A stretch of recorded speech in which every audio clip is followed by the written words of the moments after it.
आज मैं आपको हांसी किले के ऊपर ले चलूँगा और वहाँ जैन स्मारक है एक, उसके बारे में कुछ जानकारी दूँगा। तो आइए हम चलते हैं हांसी किले के ऊपर। ये जो आप देख रहे हो पत्थर, इसको ध्यान से देखिए। ये बहुत कलात्मक है और इसके ऊपर बड़ी सुंदर सुंदर आकृतियां बनी हुई हैं, महिलाओं की, पुरुष की। हालांकि अब तो ये बच्चों ने यहाँ ईंट मार मार के इसको तोड़ दिया गया है। और इसके नीचे ही एक ये और है, जैन धर्म से संबंधित है। तो यहाँ जैनियों का बहुत ज़्यादा सामान सामग्री मिलती है, क्योंकि पृथ्वी भट्ट यानी पृथ्वीराज चौहान द्वितीय के समय में और पृथ्वीराज तृतीय के समय में यहाँ जैन, बौद्ध, सनातन का मतलब शैव और वैष्णव के बहुत सारे देवालय थे। जैन धर्म तो राष्ट्रीय धर्म था। ये किले के ऊपर, हांसी किले पे देखिए, एक बहुत ही कलात्मक स्तंभ है। हालांकि अभी इसके अंदर कुछ भी ढूंढ पाना इतना आसान नहीं रह गया है, लेकिन आज से 15-20 साल पहले तक इसकी सभी मूर्तियां बहुत अच्छी हालात में थी, उनको पहचाना जा सकता था।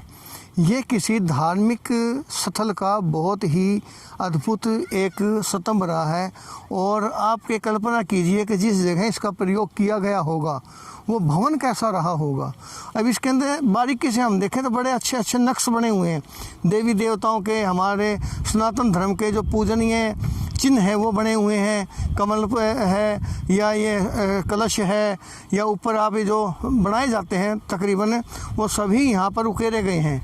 अब इसके बारे में मैं एक जानकारी और देना चाहूँगा कि 1841 में ज़िला हिसार के जो डीसी से मिस्टर ब्राउन, उन्होंने जब बंदोबस्त किया था इस क्षेत्र की ज़मीन का, तब ये उन्होंने अपनी उस डायरी में, रिपोर्ट में लिखा हुआ है कि उनको एक ये ऐसा एक स्तंभ जो है आज जहाँ सदर थाना है उसके पास में मिला था, और इसकी लंबाई चौड़ाई नपाई सारी उन्होंने लिखी है। लेकिन जब हमने वो पढ़ने के बाद मेरे ध्यान में था कि ऐसा स्तंभ मैंने देखा है। तो इस स्तंभ को मैंने अपने बचपन में देखा था, जहाँ पालिका बाज़ार है। ये पहले नगर परिषद का, ये नगर पालिका का दफ्तर था, इसके दरवाजे के बाहर लगा हुआ था। बाद में वो जब भवन गिराया गया तो ये भी ज़मीन में दब गया, लेकिन ये थोड़ा दिखाई देता था। जब जैन समाज की 1982 में यहाँ मूर्तियाँ मिली, तो जैन समाज ने यहाँ अपना प्रतीक के रूप में ये यहाँ स्थान बनाया। तो नौजवान बच्चों ने वहाँ से इस स्तंभ को निकाल के यहाँ लगा दिया। लग तो गया, लेकिन इसकी सुरक्षा कौन करे। आज यहाँ आसपास के जो बच्चे आते हैं, यहाँ ईंट रोड़े पड़े होंगे, उनका एक ही काम है इनको तोड़ना। हम अपनी धरोहर को बचा नहीं पाते, ना ही हमारे संस्कारों में हम ऐसा बताते हैं, इसलिए हमारी धरोहरें इस प्रकार नष्ट हो जाती हैं, कागज़ों में शामिल हो जाती हैं। अब मैं लेके चलता हूँ आपको इस साइड में। ये भी एक बहुत महत्वपूर्ण जगह है। हालांकि ये अभी 1982-83 का निर्माण है। तो यहाँ पर मूर्तियाँ मिली थी एक तांबे के पात्र में। वो मूर्तियाँ क्या थी? तांबे अष्ट धातु की मूर्तियाँ थी। 57 मूर्तियाँ तो डिक्लेयर की गई, लेकिन जिसको मूर्तियाँ मिली थी उसने बताया था कि उसके पास तो मूर्तियाँ बहुत ज़्यादा थी, सामान बहुत ज़्यादा था, जो खुर्द बुर्द कर दिया गया या कुछ मौका पर लोग ले गए थे। खैर, वो मूर्तियाँ जैन समाज को सौंप दी गई। वो आज हमारे दिगंबर जैन मंदिर में रखी हुई हैं। पिछले दिनों चोरी हो गई थी, कुछ मूर्तियाँ अभी भी उसमें कमी है। ये स्तंभ भी आप इसको देखिए, धार्मिक स्तंभ है। इसके ऊपर जो आर्किटेक्ट बना हुआ है वो धार्मिक है।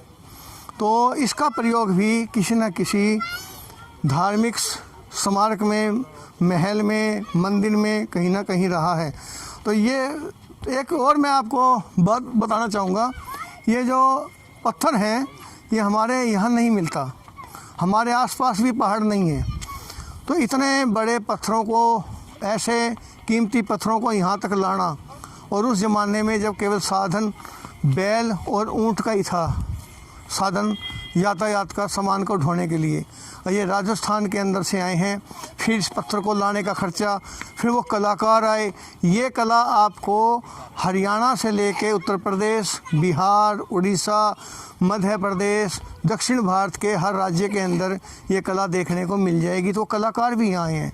तो मेरा कहने का मतलब है, हाँसी के लोगों के पास कितना पैसा रहा होगा जिन्होंने ऐसे ऐसे यहाँ पर बहुत बड़े बड़े विशाल भवन बनवाए होंगे। तो बहुत अद्भुत इतिहास है हमारी हाँसी का। साथियों, आपको मेरी ये जानकारी कैसी लगी कृपया कमेंट्स ज़रूर करें और अधिक से अधिक शेयर करें और मेरे चैनल जनमानी न्यूज़ को सब्सक्राइब करें ताकि हमारा हौसला बढ़े और हम अधिक से अधिक जानकारियाँ आप तक पहुंचाते रहें। तो अगली और किसी जानकारी के साथ मैं फिर हाजिर होता हूं। तब तक के लिए नमस्कार, जय हिंद।